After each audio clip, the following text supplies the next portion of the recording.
ସେମାନେ କୁହନ୍ତି ଇଚ୍ଛାଶକ୍ତି ପାଇଁ ବୟସ କେବଳ ଏକ ସଂଖ୍ୟା ଏବଂ 2.5 ବର୍ଷ ବୟସର ବୈଭା ବିଶ୍ୱାଳ ଏହା ପ୍ରମାଣିତ କରିଛନ୍ତି। ଜଣେ ଛୋଟ ପିଲା ଯିଏ ଏପର୍ଯ୍ୟନ୍ତ ଠିକ୍ ଭାବରେ କଥା କହିପାରୁନାହିଁ ତାର ତୋତ୍ଲା ଶବ୍ଦ ଭିତରେ ଏକ ଆଶ୍ଚର୍ଯ୍ୟ ଦୁନିଆ ଲୁଚାଇ ରଖେ।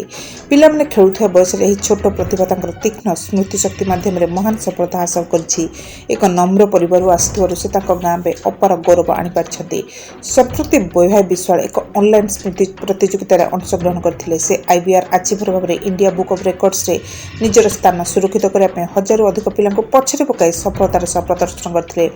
ମାତ୍ର 2.5 ବର୍ଷ ବୟସରେ ସେ ତାଙ୍କର ପ୍ରତିଭା ପ୍ରଦର୍ଶନ କରିବା ପାଇଁ 14ରୁ ଅଧିକ ପ୍ରତିଯୋଗୀଙ୍କୁ ପଛରେ ପକାଇଛନ୍ତି। 2 ବର୍ଷ 5 ମାସ ବୟସରେ 10 ଆକାର 46 ପ୍ରାଣୀ 8 ଫୁଲ 24 ଫଳ 10 ରଙ୍ଗ ଶରୀରର 24 ଅଂଶ 10 ଗାଣିତିକ ପ୍ରତୀକ ଏବଂ 22 ପନିପରିବା ଚିହ୍ନଟ କରିବା ପାଇଁ ଓଡ଼ିଶା ଖୋର୍ଦ୍ଧାର ବୈଭା ବିଶ୍ୱାଳଙ୍କୁ IBR ଆଚିଭର ନାମରେ ନାମିତ କରାଯାଇଛି। ସେ 6ଟି ମନ୍ତ୍ର 5ଟି ଇଂରାଜୀ ନର୍ସରୀ ରାଇମ୍ ପାଠ କରିଛନ୍ତି। 8ଟି ଗ୍ରହ 26ଟି ବର୍ଣ୍ଣାନୁକ୍ରମିକ ଶବ୍ଦ 15 କୋଟି ଜାତୀୟ ପ୍ରତୀକ 10 ପ୍ରକାର ଡାକ୍ତର ଏବଂ 9ଟି ଇଂରାଜୀ ପ୍ରତିଶବ୍ଦ ମନେ ରଖିଛନ୍ତି। 10ଟି ପ୍ରାଣୀଙ୍କ ଶବ୍ଦ ଅନୁକରଣ କରିଛନ୍ତି।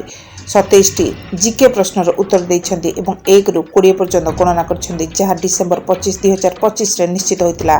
ଇଣ୍ଡିଆ ବୁକ୍ ଅଫ୍ ରେକର୍ଡସର କର୍ତ୍ତୃପକ୍ଷଙ୍କ ଦ୍ୱାରା ଜାରି କରାଯାଇଥିବା ପ୍ରମାଣପତ୍ର ପଢ଼ିଛନ୍ତି।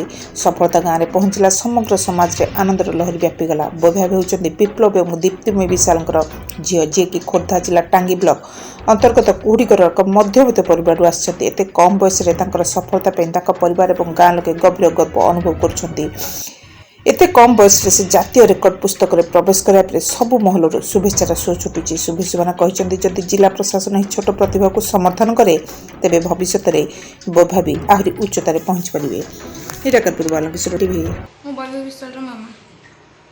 କ'ଣ କହିବେ ଯେଉଁ ଆଜି ଆମ ଝିଅ ସଫଳତା ପାଇଛି, କେମିତି କ'ଣ ତାର ସଫଳତାର ଯାତ୍ରା ଥିଲା, କେମିତି କ'ଣ ତାର ଆପ୍ଲାଏ କରିଥିଲେ, କେମିତି କ'ଣ ଜାଣିଲେ ତାର ଟ୍ୟାଲେଣ୍ଟ, କେମିତି କ'ଣ କହିବେ? ସେ ଯେତେବେଳେ ଗୋଟେ ବର୍ଷର ହେଇଗଲା ତ ଯେଉଁ ବୟସରେ ପିଲାମାନେ ଖେଳକୁଦ କରିବାକୁ ଭଲ ପାଆନ୍ତି ସେ ଖେଳକୁଦରୁ ନଜର ହଟେଇକି ସେସବୁ ଜିନିଷ ମୁଁ ତାକୁ ଛାଡ଼ିଲେ ବି ସେ ସବୁ ଜିନିଷରେ ବେଶୀ ନ ରହିକି ତା ବହିପତ୍ର ଯେଉଁଠି ବି ଦେଖେ ଖାତା ପେନ୍ ତାକୁ ଆଣିକି ସେ ମନକୁ ମନ ବସିକି ଲେଖେ କି ଖେଳନା କିଛି ବି ହେଲେ ସେ ତାକୁ ଏମିତି କାଉଣ୍ଟ କରେ ମନକୁ ମନ। ଆମେ କାଉଣ୍ଟ କରିବା ଆମଠୁ ଦେଖିକି ସେ କାଉଣ୍ଟ କରେ। ତ ଯେତେବେଳେ ଜିନିଷ ଦେଖିଲି ଧୀରେ ଧୀରେ ତାକୁ କିଛି ଶିଖେଇଲି, ସେ ଶିଖିକି ମନେ ରଖିଲା। ତାପରେ କେମିତି କ'ଣ ଆପ୍ଲାଏ କଲେ, କେମିତି କ'ଣ କଲେ ତା ଉପରେ ଟିକେ କହିବେ? ତାପରେ ଇଣ୍ଡିଆ ବୁକ୍ ଅଫ୍ ରେକର୍ଡ ଏଇ ଯେଉଁଟା ସେଥିରେ ଆପ୍ଲାଏ କଲି। ଆପ୍ଲାଏ କଲା ପରେ ତାଙ୍କର ଗୋଟେ କନଫର୍ମେସନ୍ ମେସେଜ୍ ଆସିଲା କି ତାଙ୍କର ରିକ୍ୱାରମେଣ୍ଟ ଥିଲା ଯାହା ସେ ସେଇଟା ମେସେଜ୍ କଲେ କି ଯଦି ପିଲାର ଏଇ ଉପରେ ଟ୍ୟାଲେଣ୍ଟ ଅଛି ଦେନ୍ ତୁମେ ଆପ୍ଲାଏ କରିପାରିବ। ତ ମୋତେ ଲାଗିଲା କି ମୋ ଝିଅ ପାଖରେ ସେତିକି ଅଛି, ତ ସେ ଟ୍ୟାଲେଣ୍ଟ ଅଛି। ମୁଁ ତାପରେ ଆପ୍ଲାଏ କଲି। ଫାଷ୍ଟ ସେ କଟ୍ ହେଇଗଲା ବିକଜ ସେ କହିପାରୁନଥିଲା ଲାଉଡ଼ ହେଇକି, ଛୋଟ ପିଲାଟା ଯେହେତୁ ସେ କ୍ଲିୟରଲି କହିନଥିଲା, ତ ପ୍ରଥମ ଥର ସେ କଟ୍ କରିଦେଲେ। ସେକେଣ୍ଡ ଥର ଫିର୍ ଆପ୍ଲାଏ କଲି ତ ସିଲେକ୍ସନ୍ ହେଇଗଲା। ଏବେ କେତେ ଖୁସି ଅଛନ୍ତି ଆମ ଝିଅ ପାଇଛି? ବହୁତ ଖୁସି ଅଛି। କ'ଣ କହିବେ ଭଗବାନ ପାଖରେ କ'ଣ ପ୍ରାର୍ଥନା କରିବେ? ସେ ଆଗକୁ ଯାଇକି ପୁରା ପରିବାରର ନାଁ ଆଗକୁ ନେବ। ମୁଁ ରଶ୍ମି ବୈଭବୀର ପିଇସି।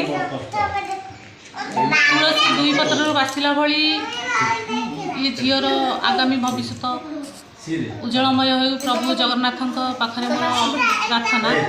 ଏ ବୈଭବୀ ନାଁ ରଖିଥିଲି ମୁଁ। ବୈଭବୀର ମାନେ ଅର୍ଥ ସୁଖ ସମୃଦ୍ଧି।